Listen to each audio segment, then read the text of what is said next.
দোকানের মতো খাড়া করে আমার দিকে তাকান। সাইয়েদনা জিবরিল কোরআন নিয়ে এসেছেন, ফলে উনি হয়েছেন শ্রেষ্ঠ ফেরেশতা। বিশ্ব নবীর উপর কোরআন নাজিল হয়েছে, তাই তিনি হয়েছেন শ্রেষ্ঠ নবী। রমাদানে কোরআন নাজিল হয়েছে, তাই রমাদান হয়েছে শ্রেষ্ঠ মাস। কদরের রাতে কোরআন নাজিল হয়েছে, তাই কদর হয়েছে শ্রেষ্ঠ রাত।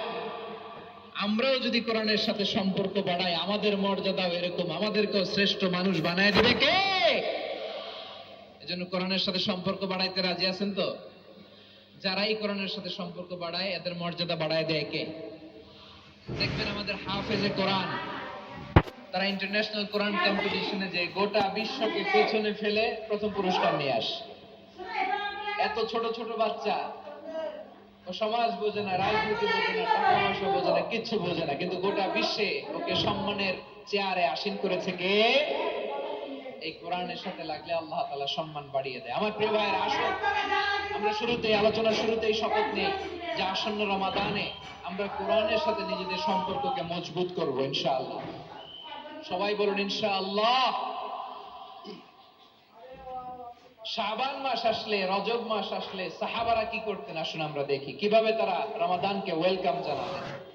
রজব শাবান আসলেই ওনারা রমাদান পর্যন্ত পৌঁছার আকুতি, আগ্রহ আর ফরিয়াদ আল্লাহর কাছে জানাতেন আর বলতেন, ইয়া আল্লাহ, রমজান পর্যন্ত আমাদের হায়াত বাড়িয়ে দাও। আল্লাহুম্মা বাল্লিগনা রমাদান, আল্লাহ তুমি রমজান পর্যন্ত আমাদের পৌঁছে দাও। আল্লাহুম্মা বারিক লানা ফি রজব ওয়া শাবান ওয়া বাল্লিগনা রমাদান, আল্লাহ রজব শাবানে বরকত দাও, আল্লাহ রমজান পর্যন্ত তুমি আমাদেরকে পৌঁছে দাও। আওয়াজ করে পড়েন আমিন।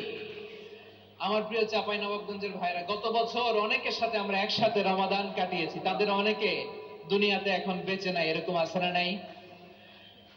এই যে আরো 7 দিন বাকি রমাদান আসতে, এই 7 দিন পর্যন্ত আমরা রমাদান পাবো, কোনো গ্যারান্টি আছে?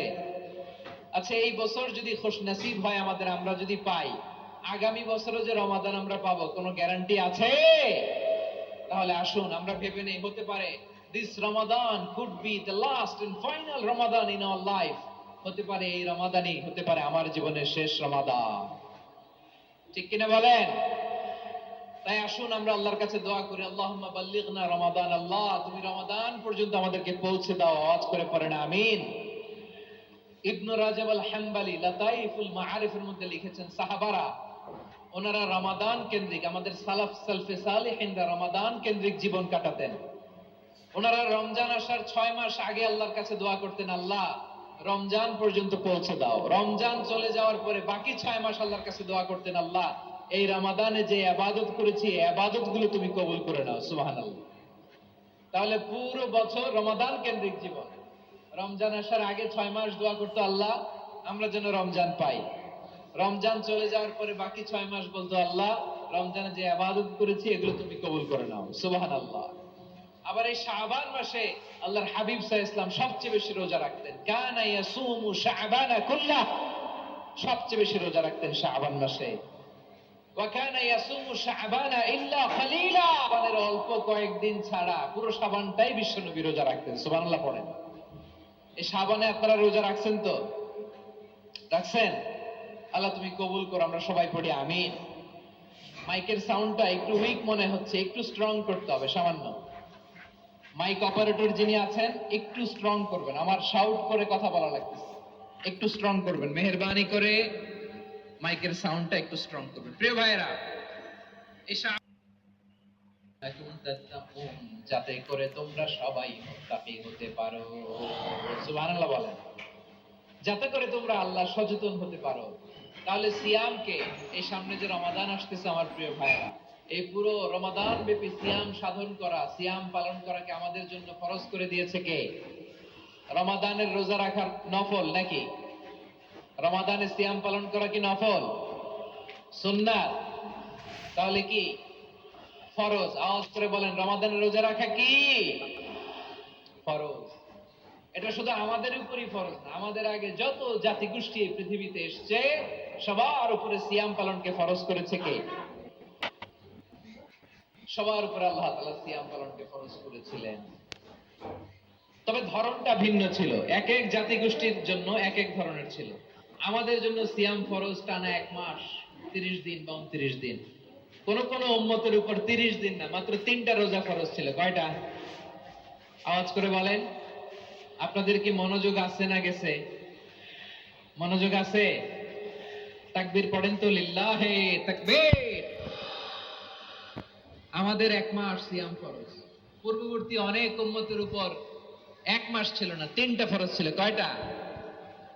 প্রতি মাসের 13, 14, 15 ফরজ ছিল তাদের জন্য। কারো জন্য শুধু একটা, আশুরার রোজা। কোন কোন উম্মতের জন্য 10টা। কোন কোন উম্মতের জন্য রোজা ফরজ ছিল মৌনতার রোজা, আরবিতে বলে সৌমুল ইনসাত, মানে সারাদিন খেতে পারবে, পান করতে পারবে, স্ত্রীর সাথে মেলামেশা করতে পারবে, কিন্তু কথা বলতে পারবে না। কথা বললেই তাদের রোজা ভেঙে যেত। পড়েন সুবহানাল্লাহ। কি অদ্ভুত ব্যাপার! মৌন সম্মতির রোজা। যেমনটি সাইয়্যিদাতুনা মারিয়াম আলাইহিস সালাম বলেছেন, ইন্নী নাযারতু লির-রাহমানি সাওমা ফালান উকাল্লিমাল ইয়াওমা ইনসিয়া। তিনি বলেছেন, আজকে আমি রহমানের জন্য, মানে আল্লাহর জন্য রোজা মানত করেছি, আজকে আমি কারোর সাথে কথা বলতে পারবো না। তো রোজা রাখলে কথা বলতে পারবে না কেন? কারণ ওই শরীয়তে রোজার বিধান ছিল সকাল থেকে সন্ধ্যা খেতে পারবেন, পান করতে পারবেন, কিন্তু কথা বলতে পারবেন না। কথা বললেই রোজা ভেঙে যেত। সুবহানাল্লাহ বলেন। তাহলে সব জাতিগোষ্ঠীর উপরে রোজা ফরজ ছিল, কিন্তু ধরনটা ভিন্ন ছিল। মজার ব্যাপার হচ্ছে, আপনি বর্তমানেও বিভিন্ন ধর্মের দিকে তাকান, বৌদ্ধ ধর্ম, হিন্দু ধর্ম, খ্রিস্ট ধর্ম, তাদের মধ্যেও রোজা আছে। ইংরেজরা, খ্রিস্টানরা এটাকে বলে ফাস্টিং। কি বলে? ফাস্টিং। আমাদের হিন্দু ভাইয়েরা বলে উপবাস। তারা কি বলে? উপবাস। আবার এখন আন্দোলনেরও একটা মাধ্যম হয়েছে এটা, না খেয়ে থাকা। এটারে বলে অনশন। এটারে কি বলে? অনশন ধর্মঘট। মানে আমাদের দাবি না মানলে আমরা খাবো না, রোজা রাখলাম। আছে না নাই? তারপরে আধুনিক বিজ্ঞান এটার একটা নাম দিয়েছে না খেয়ে থাকাকে, অটোফেজি। কি বলে? অটোফেজি। জাপানের এক চিকিৎসা বিজ্ঞানী এই অটোফেজির উপর গবেষণা করে সে নোবেল পেয়েছে। সুবহানাল্লাহ পড়বেন না? এজন্য আল্লাহ তাআলা আমাদের জন্য গোটা রমাদানে এই সিয়ামকে ফরজ করে দিয়েছেন। আওয়াজ করে বলেন আল্লাহু আকবার। রাব্বুল আলামিন বলেন, ইয়া আইয়ুহাল্লাযীনা আমানু কুতিবা আলাইকুমুস সিয়াম। সিয়ামকে তোমাদের উপরে ফরজ করা হয়েছে, কামা কুতিবা আলাল্লাযীনা মিন ক্বাবলিকুম, যেমনি তোমাদের পূর্ববর্তীদের উপর রোজা ফরজ করা হয়েছিল, লাআল্লাকুম তাত্তাকুন, যাতে করে তোমরা আল্লাহ সচেতন হতে পারো, যাতে করে তোমরা মুত্তাকি হতে পারো। লাআল্লাকুম তাত্তাকুন, যাতে করে আমরা আল্লাহ সচেতন হতে পারি, আল্লাহ কনসিয়াসনেস আমাদের মধ্যে গ্রো করে। এটা হচ্ছে রোজার prime objective, the prime objective of সিয়াম। 17,255। যেতে যেতে যেতে হাঁটতে হাঁটতে পেটের মধ্যে ক্ষুধা লাগলো। এক এলাকা দিয়ে যাচ্ছেন, ওই এলাকার মানুষের কাছে তারা কিছু খাবার চাইলেন। এলাকার কোনো মানুষ তাদেরকে খাবার দিল না। ওই এলাকা থেকে বের হওয়ার সময় খাদির আলাইহিস সালাম লক্ষ্য করলেন, সেই এলাকায় একটা দেয়াল, একটা প্রাচীর পড়ে যাওয়ার মতো অবস্থা হয়েছে। প্রাচীর বুঝেন তো? তিনি গিয়ে ওই দেওয়ালটা সোজা করে দিলেন। মুসা নবী বললেন, আপনার কাম তো আমি বুঝি না, আগামাথা কিচ্ছু বুঝি না। এই গ্রামের একজন মানুষ আমাদেরকে খাবার দিল না, মেহমানদারি করলো না, কিন্তু এই গ্রামে আপনি একটা ভালো কাজ করে বসলেন, পড়ে যাওয়া একটা প্রাচীরকে আপনি সোজা করে দিলেন। খাদির আলাইহিস সালাম বললেন, আপনার সাথে আমার সম্পর্ক কাট। বারবার আপনি প্রশ্ন করেন, এখানেই শেষ, আর আপনি আমার সাথে সামনে যেতে পারবেন না। তবে যেহেতু আপনি আমাকে এ পর্যন্ত 3টা প্রশ্ন করেছেন, 3টা প্রশ্নের জবাব নেন, তাইলে বুঝবেন আল্লাহ আমাকে কেমন জ্ঞান দিয়েছেন। তিনি বললেন, নৌকা ফুটা করে নৌকা থেকে নেমেছি কেন সেটা জানো নাকি? তার কারণ হলো, আমাকে আমার রব জানিয়ে দিয়েছেন যে নৌকায় উঠেছি, নৌকার মাঝি হলো অত্যন্ত গরিব মানুষ, মিসকিন। সূরা কাহাফে আল্লাহ বলেছেন মিসকিন, অসহায় মানুষ, নিঃস্ব মানুষ, গরিব মানুষ কষ্ট করে সংসার চালায়। আল্লাহ আমাকে জানিয়ে দিয়েছেন আমাদের পেছন দিক থেকে একজন প্রতাপশালী ডাকাত কিংবা স্বৈরাচারী এক লোক সাগরে যেখানেই পাচ্ছে নৌকা লুটপাট করছে, ভালো নৌকা পেলে সে নিয়ে যাচ্ছে। আল্লাহ জানিয়ে দিয়েছেন এই নৌকাটাকে আমি যেন একটু ত্রুটিযুক্ত করে দেই, তাহলে ওই জালেম ব্যক্তি এই ত্রুটিযুক্ত নৌকা আর লুটপাট করবে তাহলে কাজটা ভালো হইলো না খারাপ হইলো?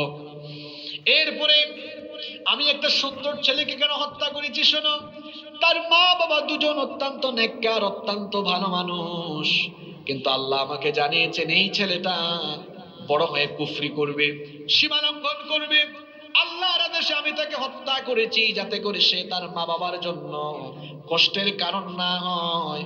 আর তার মা বাবাকে আল্লাহ জানিয়েছেন আরো সন্তান দিবেন, এই জন্য তার মা বাবার কষ্ট লাঘবের জন্য আল্লাহর হুকুমে আমি তাকে হত্যা করেছি। 3 নম্বরে আমি যে একটা প্রাচীর সোজা করে দিয়েছিলাম, যেটা বলার জন্য লম্বা ঘটনাটা টান দিয়েছিলাম, তিনি বললেন এই প্রাচীরের নিচে কিছু গুপ্তধন লুকানো ছিল, আর এই জায়গার মালিক হলো 2টা এতিম সন্তান। কয়টা? আসতে বলবেন না, জুড়ে বলেন কয়টা? ওই এতিম ছেলের মা বাবা বড় সৎকর্ম পরায়ণ ছিল। এতিম ছেলেগুলো অসহায়, তারা জানে না তাদের মা বাবার রেখে যাওয়া কিছু সম্পদ এই প্রাচীরের নিচে আছে। এতিমগুলো যেন তাদের সম্পদ তারা ফিরে পায়, খুঁজে পায়। এই জন্য এতিমের কল্যাণে এতিম সন্তানগুলো সম্পদ যেন খুঁজে পায়, এতিমদেরকে আমি সহযোগিতা করলাম, ঘরের প্রাচীরটা সোজা করে দিলাম যাতে এতিম সন্তানরা তাদের মাল খুঁজে পায়। খাদির আলাইহিস সালামের জায়গায় আমরা হলে উল্টা আরো লুটপাট করতাম, কইতাম সুযোগ পাইছি এখন একটু লুটপাট করি। ঘটনাটা এই জন্য বললাম, এতিমের সম্পদ এতিমকে ফিরাইয়া দেওয়া এটা খাদিরের স্বভাব, এটা হলো মুমিন ব্যক্তির স্বভাব, এটা হলো আল্লাহওয়ালা ব্যক্তির স্বভাব, ঠিক কিনা? আর এতিমের সম্পদ মেরে খাওয়া এটা হলো কাফিরের স্বভাব, এটা হলো পরকাল বিশ্বাসী লোকদের স্বভাব। এজন্য আল্লাহ বলেছেন আরাআইতাল্লাযী ইউকাযযিবু বিদ্দীন ফাযালিকাল্লাযী ইয়াদউল ইয়াতীম। তাকে কি আপনি দেখেননি যে বিচার দিবসকে মিথ্যা মনে করে তার স্বভাব হলো من الشيطان الرجيم